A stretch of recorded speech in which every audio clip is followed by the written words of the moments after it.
gentlemen, was to the Celtics, who they face in this Eastern Conference semifinals series.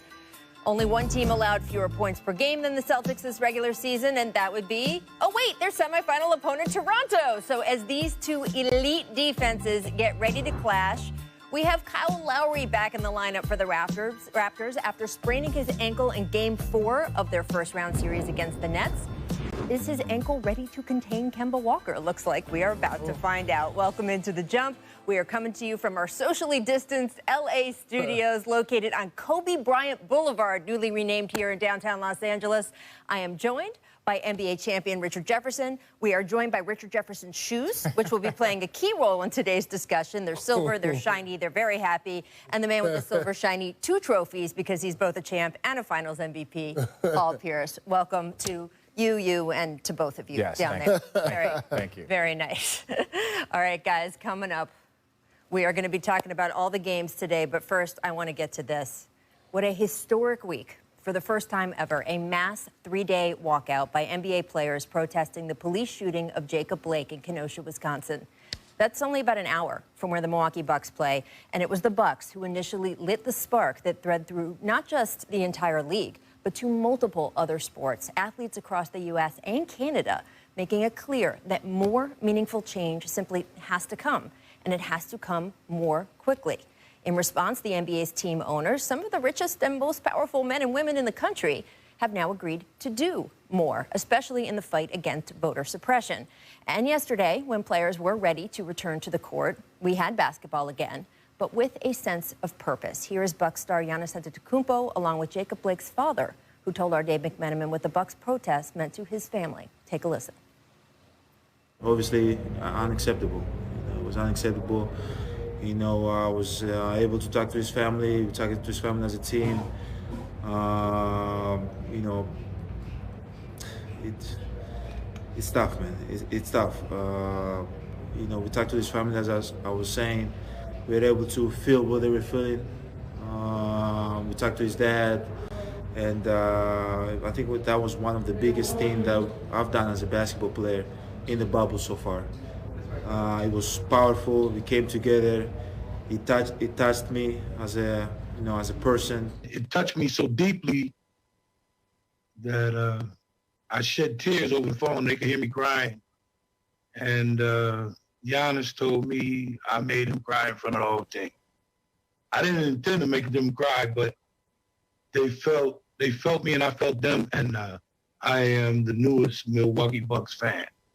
They don't know what they did for us. My children are young and they need pick-me-ups, and it's hard sometimes for me to motivate them, but these young brothers in the NBA have motivated my family immensely, and we appreciate it immensely. So powerful. And now with the playoffs resuming, 2 of the league's biggest stars, Anthony Davis and LeBron James, made it very clear that they will continue to hold owners accountable to the commitments they've made. Here's what they had to say. Yeah, we do have the leverage. And, I mean, after the meetings, we're very confident that they will. You know, the conversation went well. And then if they don't, then we won't play again.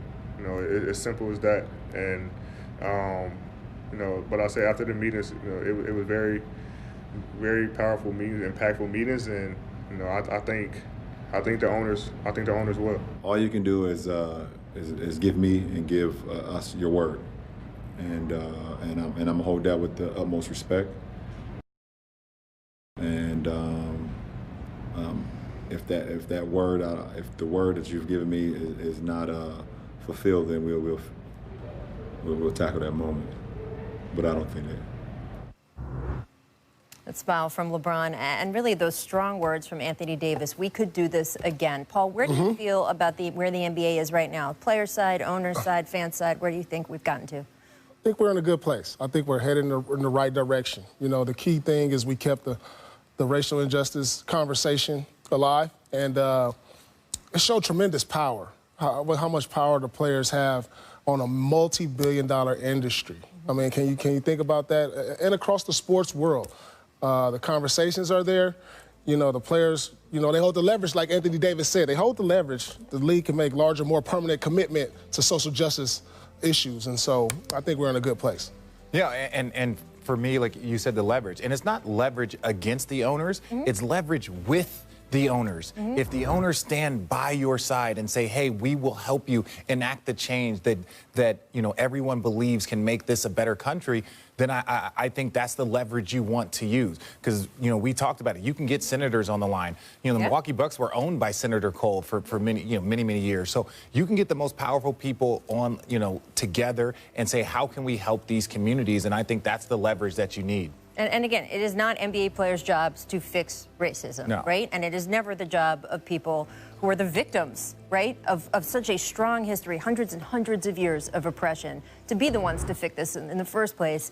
I was so struck all week, people saying, well, how do they propose we solve it? Well, first of all, it's not that complicated. Hey, stop killing unarmed black people in this country. I don't know how that's such a hard thing to solve. But in addition, it is not up to them to solve it. But they have made it clear that they want their voices to be part of this conversation, that they belong in this conversation. This is not shut up and dribble. These are some of the most vocal, these are some of the most economically powerful young black men and women in the entire country, and they are making it known that they are in this fight. I think that is just phenomenal, and this week has been something we will never, ever forget in this league. All right, we are going to talk about basketball. Coming up, the Rockets held the Thunder to 80 points in Game 5 to take a 3-2 lead in that series. Is Houston's defense the real deal? We're going to talk about that next after this break. The Jump is presented by... First up, make romance. Oh, yes. LeBron and Carmelo shared a very sweet moment after the Lakers ended the Blazers' season last night in 5 games. Richard, Melo says he wants to come back to Portland next season. Do you expect that to work out? I hope so. This was him asking to come back, basically saying, like, hey, look, I believe that I found a home here. So that's a message to the fans. That's a message to the NBA. That's a message to the Portland Trailblazers. I want to be here. Hopefully you guys will have me back, and they should have him back. Yeah, I agree. I mean, he was a great fit. A veteran in the locker room that everybody respects. Had a great year for them. I mean, I don't know what took anybody so long to get Melo back on the court anyway. This is a signing the Lakers should have had. Yeah, I mean... But, it's a great fit. I'm happy for Melo. I think it's clear, right? He could have fit in a lot of places, but also, and he's talked about this, he has grown and changed as well. So he's mellowed. He's mellow. Miss finger rolls. Giannis driving, looking like he's about to finish with the finger roll, but then casually decides in midair, we'll just dunk it. Paul, you and I, when we saw this during the game yesterday. Sitting down right here. I was literally in my seat. I jumped out my seat because it looked like a layup. And then he just goes to dunk it. I mean, this is just not fair. This is like my little kid Nerf hoop that I'm playing on right now on the door, on the top of the door. just go up there, just put it up there and dunk it. I mean, come on, Giannis. This is just too easy, Orlando. They was ready to get out the bubble. They only had a 10-mile drive home. Hey, look. Orlando, right? Absolutely. Yeah. I mean, Richard, do you think he's going to be able to do this against Miami? Oh, he's going to be able to do it against everybody. That's why he's about to be the 2-time MVP. But ultimately, even James Harden said, I wish I could just run up and jump and dunk every time. Oh, boy. We're going to see that matchup at some point. Make rim protection. We had a couple really nice rejections at the rim last night. So who blocked it better, Richard? We've got Hamidou Diallo. And then Yusuf Nurkic. Oh, no, I like Nurkic because that's big on big crime right Big on big crime. I was just about to say that. Long arm, meet me at the top, meet me at the rim. See, that's a reverse. You don't see it coming. Right. But you know how many people have ever gotten the long arm of JaVale McGee? There ain't many. There's not many people on the planet that can jump up and go long arm with JaVale. That's impressive. Yeah, look at this. Off a step, too. Oh, Nurkic's not known for his bounce either. No. By the way, Nurk, man, did he distinguish himself during this entire restart. A salute to him as Portland goes home, because a lot of difficult conditions he played under. All right, Miss Tempers. Dennis Schroeder hitting P.J. Tucker while fighting through a screen. I'm just going to say hitting him is my euphemism. Somewhere he does not want to be hit. He got Tucker hit. Not pleased. Yeah, that's the meat and the potatoes. He headbutted Schroeder lightly in the back, right? Ultimately, both players were ejected. Now, Giannis missed a game a couple weeks back, guys, after his headbutt. So, Paul, should PJ's headbutt on Schroeder make him? Do you expect him to miss a game too? In my era, this is no. This is nothing. This is nothing. Are you even thrown out for that? No, you're not even thrown out for that, man. He shouldn't be suspended. I mean, Schroeder's head didn't even move from the headbutt. It wasn't like, look at this one. That was aggressive. That's a head bump. He could dot his eye on that one. Man, let him play. I want to see the best against the best. No, let him go. Let him go. He getting suspended. You think so? I hope not. I don't want him to. PJ, look, he was angry and he had the right to be, but he getting suspended. Man, league done Find softened up. Softened up. Softened up. I'm with you. I'm with you, Pete. Both of these guys walked uphill both ways to school. It's amazing. Let's stick with that Rockets-Thunder game here because the Rockets held the Thunder to just 80 points in Game 5. That's the fewest they have allowed in a game under Mike D'Antoni. OKC starters shot 1 for 21 from three-point range, including 0 for 9 from Lou Dort, who kept shooting. Strangely, Richard, is this Rockets defense the real deal? Well, yeah. Two things. One, the reason why the Golden State Warriors were such a great defensive team is they would take away all of your triggers. When you have 5 smalls on the court, there is no, oh, I got to help on the roll or I got to help this. You're just switching across the board. That makes it easier to defend the 3. And then the one compliment I will give them is that they put Lou Dort in a position to shoot 9 threes. I watched Lou Dort play last year in college at Arizona State. He shouldn't have shot 9 threes from the college three-point line, let alone in the NBA postseason. So, and look, he's going to improve. He's a young player, but they did a great job making the person that they want to beat them try to beat them, and that's why they won in a blowout. Yeah, I mean, I haven't seen a team be held to 80 since I played the game. I mean, since I was playing. I mean, it's hard in this day and age. It's hard in this day and age to hold a team to 80 points. I mean, the advantage goes to the offense. And look at the Rockets, their defense. When you get into that paint, can you notice how they swarm the ball? They have incredible hands, and what they lack in size, they make up for quickness. And so when you get in that paint, they swarm, they steal the ball, cause turnovers, and they get out on the break. That's what makes them difficult. And then when they switch all pick and rolls, you got to have one-on-one players who can break down the defense and make plays for other people. And if you don't have that, it's going to be tough to beat the Rockets. The Rockets' accountability right now to each other is at an all-time highs that I have seen since James Harden has been there. And we talk about why and Russell Westbrook and all that stuff, but it is impressive, and they are a force as they go forward here. Coming up, we're going to talk about the Raptors. They present a problem for the Celtics in terms of size. How can Boston overcome that disadvantage? The great Doris Burke will tell us next. Jaylen Brown and Kemba Walker combined for 32 three-pointers in their sweep of the 76ers. They also became the first Celtics trio to each average 20 points in a playoff series since 1991. So, Paul, they did better than you and your teammates there. And now to talk about Celtics-Raptors Game 1, the great Doris Burke, who is in the booth. Doris, I know we have a lot of talent on the perimeter in this series, but I'm really curious on how these teams match up in the front court. Do you think the Celtics' lack of size is going to be their Achilles heel against the Raptors? Boy, that's been the question lingering over this Celtics season all year. As much as we talk about the Houston Rockets and small ball, the center is 6'8" for the Boston Celtics, and Daniel Tyson, though he is number 2 in real defensive plus-minus, it feels like every defensive rebound has got to be a gang rebound. You've got to have Jaylen Brown pinching back. They don't have Gordon Hayward, who does a good job mixing it up on the glass. Here's what I wonder, Rachel. They can put 4 guys who can beat you off the dribble. Can the Toronto Raptors get to the supersized lineup of Marc Gasol and Serge Ibaka? Serge obviously can guard a bit on the perimeter, but we just got off the phone with Nick Nurse, and he posed the question to us, can I get to that lineup? Let's see what happens. But it's been the theme all year about the Celtics and their championship aspirations. Can they do it at the center spot? We'll see. And certainly the Raptors really in a position, if you can get to that lineup, to push that pressure point. Of course, it helps the Raptors to have Kyle Lowry back. He is active for Game 1. How important is he going to be in this series?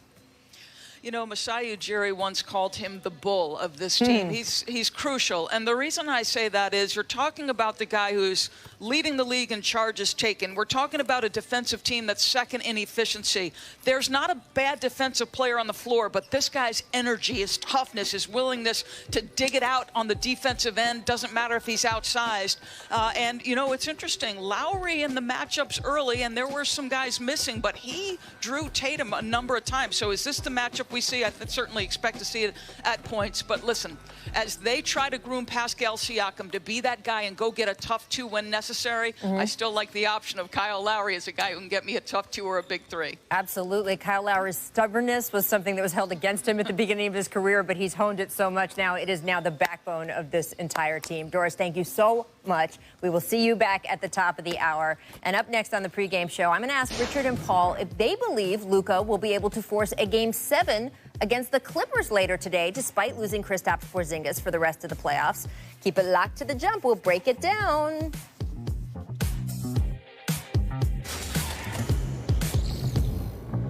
Doncic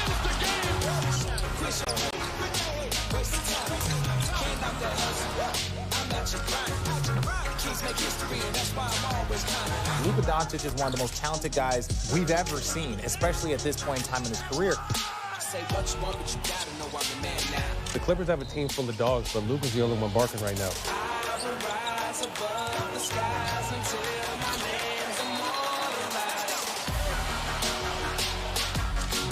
Welcome back. Let's look ahead to the second half of our ESPN doubleheader today. Guys, on Friday, the Mavericks announced, unfortunately, Kristaps Porzingis has been ruled out for the remainder of their first-round series against the Clippers. That is due to a lateral meniscus tear in his right knee. That's not the knee that was earlier surgically repaired, but there's a chance that he will now ultimately need surgery on this right knee as well. So with that in mind, let's take a look at tonight's Fight for Victory, brought to you by Modelo Especial. In Game 4, now this was without Porzingis, Luka Doncic put up 43 points, 17 rebounds, 13 assists. Oh, by the way, he also hit that incredible game-winning shot. Now, Game 5 was a very different story, with the Clippers blowing the brakes off the Mavs, 154-111. So, Paul, which Luka Doncic do you think we will see? Do you think Luka can force a Game 7 of this series without KP? No, I don't. I think the Clippers are tired of this talk of Luka Doncic. The Clippers have bigger fish to fry. I'm telling you, they're tired of hearing Luka in the news every day, and that's why you saw the performance from the Clippers last game. Playoff P is back. Kawhi is still doing his thing. Lou Will, I think he had his one shining moment in this series. Now, I'm not taking anything away from Luka. He's a top 5 player. He's great. But with no Porzingis, it's going to be tough to have him. So he's going to have any of these type of performances of 43. I don't think he comes close to that in the rest of this series. It's going to be normal, like the 22-8-4, because the Clippers are locked in. They only got to focus on him. If these other guys can beat you, go ahead. If Curry and Hardaway Jr. can beat me, then hats off to him. Look, you're completely right. You notice that we're not talking about can the Dallas Mavericks force a Game 7. No. I know. We're talking about can Luka force a Game 7. And look, I think that, he's done an amazing job this series. But even in that Game 4 win, they were down 20. So the Clippers are looking, look, we've played better basketball. We let them come back in the game in Game 4. And then all of a sudden, Game 5, they showed what they were capable of doing. Paul George got going. Their defense got going. So I don't think they can. And if the Mavericks are able to force a Game 7, it's because Luka put up 43, 17, and 13 again. I mean, look, first of all, the Mavericks weren't even slated to be in the playoffs. So the fact that he got them here, that he was able to put up just a strong showing in the early part of this series, that's commendable in and of itself, right, Paul? When you say you're not taking anything away from him, obviously he's already accomplished a tremendous amount. But the idea was to have him and KP together, right? Yeah. Mark Cuban said, this is my Steve Nash and Dirk Nowitzki for the next 10 years. Do you trust Kristaps Porzingis' health going forward? No, I do not. I mean, I've seen this time and time again. Players who get hurt early in their career continue to have lingering issues with injuries throughout their career. Yeah, he'll have a year where he's healthy. He'll have a year where he's not healthy, but nothing consistent. I'm really concerned, especially for a big guy that size. It's going to be tough. 82 games, it's a marathon. We're not just talking about a short season. That's going to be tough on his body. It puts years on your career when you have injuries. So a fourth-year player having 2 surgeries is like almost going into your 10th year, and it puts miles on your body. Yeah. No, look, and look, when we look at this team and we look at Luka, everyone that knows basketball can see MVPs and championships in his future if the Mavericks are able to build the team around him, because he's that good. But also, you need players that can be healthy, because you have to play 100-plus games. You have to win 16 games after a long postseason in order to win a championship. And Porzingis, you want him to be healthy. We're rooting for him. He's a fan favorite, and he's one of the most talented players in this league. But that's a lot of basketball. That's a lot of physicality that you have to play and that are added on to the end of a season. And if Luka being healthy over the next 10 years, Porzingis gives you 4 or 5 good years, and there's going to be years where they won't be the best team, but they've got to build a championship team around him. And that's why so many people are looking at the Mavericks, who will have a max slot available. Remember, Luka's still on a rookie contract, so that leaves room financially on their roster. If you could bring in another big name, Porzingis doesn't have to be necessarily your Robin every time. He might be talent-wise, but in terms of health, he could maybe be more of that third player to give you something. We will have to see what the Mavericks do. They need to get through today first, of course. On the Clippers side, Game 5 was also when Paul George broke out of his historic slump, scoring 35 points, 12 for 18 shooting from the floor, and a perfect 7 for 7 from the free throw line. After the game, PG spoke more about the mental health issues that he's been dealing with inside of the bubble. If it got severe, I think my team would have understood. if I needed to walk away from this. But, you know, all it took was me seeking help and seeking advice. And starting from there, it helped. It put me in a different place. And, I mean, that's where the decision was made, that I can continue to keep going because of the help that I got.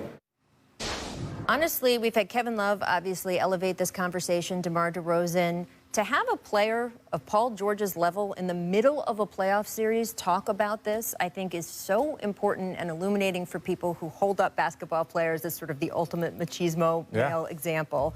Richard, I know you never had to deal with a bubble environment, but how difficult do you think it is for players to deal with the pressure of the postseason, being cut off from any physical contact with the world and family that they know and have? Well, I think it's extremely difficult. You know, all three of us have kids here, and everyone is talking about isolating the kids away from their classmates and the long-term impacts, even the short-term impacts that they're seeing, whether it's mood behaviors, like all of these changes in kids.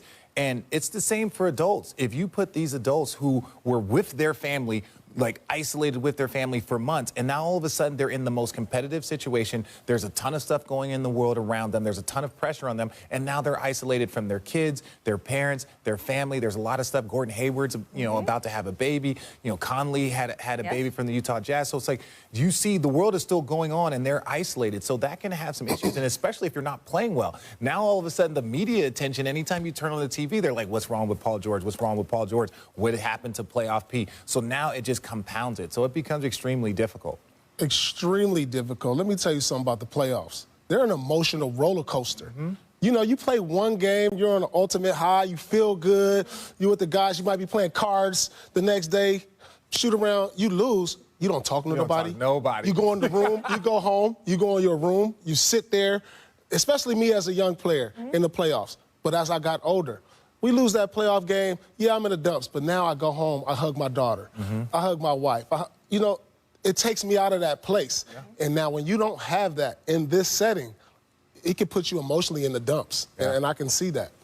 And by the way, I've heard some criticism from some former players, from talk show radios, all of that. If you have not been down there in that bubble, I don't want to hear it. I'm sorry, because I don't think anyone understands the environment, and this whole like, oh, they're millionaires living in a hotel does not take into account the scope of what they are dealing with down there. And I'm sorry, I just don't want to hear it. Unless you have put yourself in that position, I don't think that you belong in this conversation criticizing these guys. That is just my opinion. Coming up next, we will discuss how the league impacted the entire professional sports landscape this past week after unprecedented shows of civil disobedience by NBA players. The 12-year-old boy shot and killed by 2 officers while holding a pellet gun. 37-year-old Alton Sterling. The shooting death of an unarmed black man, Ahmaud Arbery. George Floyd. Breonna Taylor. Jacob Blake. The Milwaukee Bucks are boycotting Game 5. Our focus today cannot be on basketball. 14 games across the NBA, MLB, MLS, and WNBA were postponed Wednesday. We matter, and I'm tired of telling people that. Felt like baseball was insignificant relative to the issues that we all continue to see and that we are disturbed by. I just wanted to create awareness in the tennis bubble. We support fight against racism and injustice. Where do they go from here?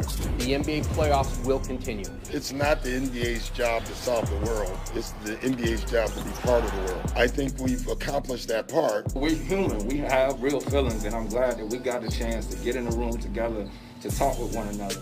I'm excited to play. I'm more excited that we're playing for a cause. Everything, black pride, black lives, everything.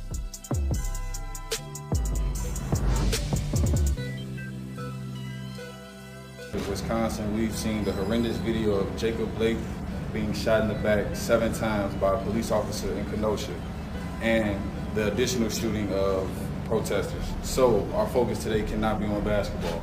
The consensus is to not play in tonight's slate of games. We stand in solidarity with our brothers in the NBA.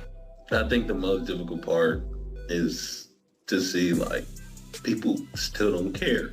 It just shows just the hate in people's heart. It is important to note that this is not a strike. This is not a boycott. This is affirmatively a day of reflection, a day of informed action and mobilization. You know, I go to war with these guys, and I hate their guts on the ice, but I couldn't be more proud of these guys. Showed our action tonight that we're not just going to shut up and dribble, shut up and play ball. You know, affecting change comes in a lot of forms, And as important as it is to be in the streets, to be out protesting, to keeping that energy up, we got to take that energy to the polls. Tomorrow, the NBA will be back. The plan now is for the NBA and the players to work together on several initiatives, including increased access to voting. Everyone expects us to go out and play. I get it, but we needed some time. It's not lost on me that George Floyd didn't get that moment, but we did. We thought we could make more of a statement staying here and playing in front of the world. We pulled out all the stops. There's nothing more that really could be done, and it's still not enough. People are still getting killed in the street. It's great to be back on the floor, but more importantly, it's great to be able to have a game plan, be able to execute it, and then put it into action right away.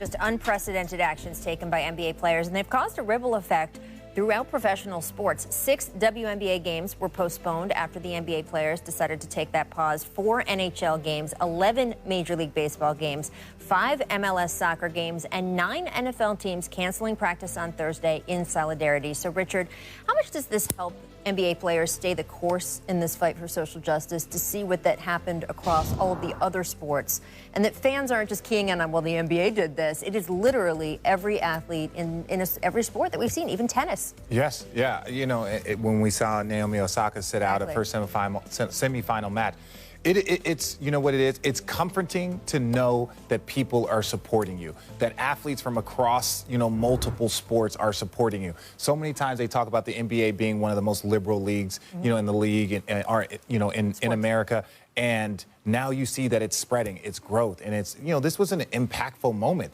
and it caught people off guard. It surprised a lot of people, even inside the bubble. It caught a lot of people off guard. But it was like once they took that initial step, and everyone knew what they were doing is the right move, and understand too. Sterling Brown was wrongfully arrested and won a lot. Thrown on his face in a parking lot and tased for parking his car in the wrong place. In the wrong spot, and didn't say, hey, I'm an NBA player. So when there were NBA players that said they wanted no name on the back of their jersey, because it's like, if you just see me and you don't know that I'm George Hill, or you don't know that I'm an NBA player, then I am a threat to you. And that couldn't be any more untrue. And so this is a very, very tense situation. That Milwaukee Bucks team has a lot invested in their community and personally, like we said with Sterling Brown. So. Yeah, absolutely. I mean, the NBA players showed, being that the NBA is 85% black, they just showed they're exhausted. They're exhausted from the things that are going on. You know, from the George Floyd, started with that going into the bubble. And now the Jacob Blake incident, they just showed they're exhausted and they're tired, and they're going to put their foot down and, you know, in a positive message, in a positive way. You know, they're not out there promoting violence. Nope. We're doing it in a positive way, which is and we did it with Colin Kaepernick. He did it in a positive way. He did it individually, and it just shows us as a league we had to do it together, though. And that's what the difference is. And, you know, him taking a stand and the NBA stand, it was together. And people respect that, I think. Not that what Colin Kaepernick did was wrong, which is what he stood for, he need for what he believed in. Yeah. But the NFL players, they weren't together on that. And the NBA standing together sends a strong message. Yeah, absolutely.